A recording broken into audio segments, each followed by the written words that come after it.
नई रानी के गर्भवती होने का समाचार जब उसकी सौतनों को मिला तो उनके तन बदन में आग लग गई। वे अंदर तक जल भुन गई। सभी रानियों ने आपस में विचार किया कि नई रानी तो पहले ही राजा की बहुत प्रिय है, वो अपना अधिकतर समय उसी के साथ बिताते हैं। बच्चा होने के बाद तो उसका और अधिक ध्यान रखा जाएगा। राजा उस कुल्टा को ही अपनी पटरानी बना लेंगे। हम सभी का तो वर्चस्व ही खत्म हो जाएगा। नई रानी हमारे साथ दासियों जैसा व्यवहार करेंगी। नहीं, हम ऐसा कदापि नहीं होने देंगी। वो सभी सलाह मशवरा करके नई रानी को क्षति पहुंचाने की अलग अलग युक्तियां सोचने लग जाती हैं। परंतु बड़ी रानियों का कोई भी प्रयास सफल नहीं हो पा रहा था, क्योंकि नई रानी राजलक्ष्मी उन्हें कभी अकेले नहीं मिलती। कभी राजा के आदेश अनुसार कुलगुरु उन्हें कथा सुनाते मिलते तो कभी उनकी दासियां उनके साथ होती। कभी प्रजा के लोग उन्हें घेरे रहते तो कभी खुद राजा ही उनके साथ होते। ऐसे में रानियों को कभी अपने मकसद को अंजाम देने का मौका ही नहीं मिला। इसी तरह समय बीत रहा था। रानी राजलक्ष्मी का गर्भावस्था का समय लगभग पूरा होने को आया था,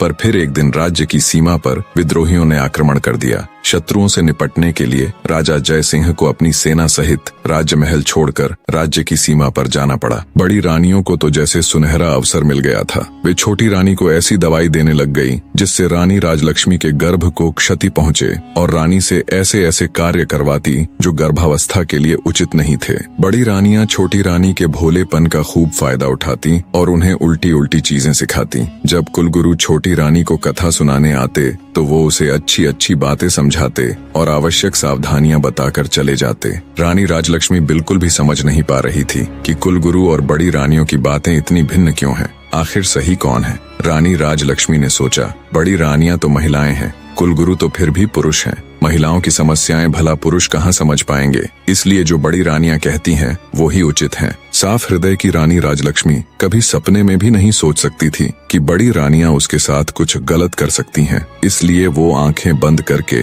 जो और जैसा बड़ी रानियां उसे करने के लिए कहती वो बिल्कुल वैसा ही करती। एक दिन रानी राजलक्ष्मी को प्रसव पीड़ा होनी शुरू हो गई। उसने बड़ी रानी से कहा, दीदी मुझे बहुत दर्द हो रहा है, कुछ समाधान कीजिए कि प्रसव कैसे होगा। ये सुन बड़ी रानी सिर से पैर तक जलकर राख हो गई। उसने विचार किया, इसका अभी से इतना ध्यान रखा जाता है, बच्चा होने के बाद तो पता नहीं इसे और कितना आदर सम्मान मिलेगा। छोटी रानी को मदद मांगते देख उसके मन में तरह तरह के षड्यंत्र चल रहे थे।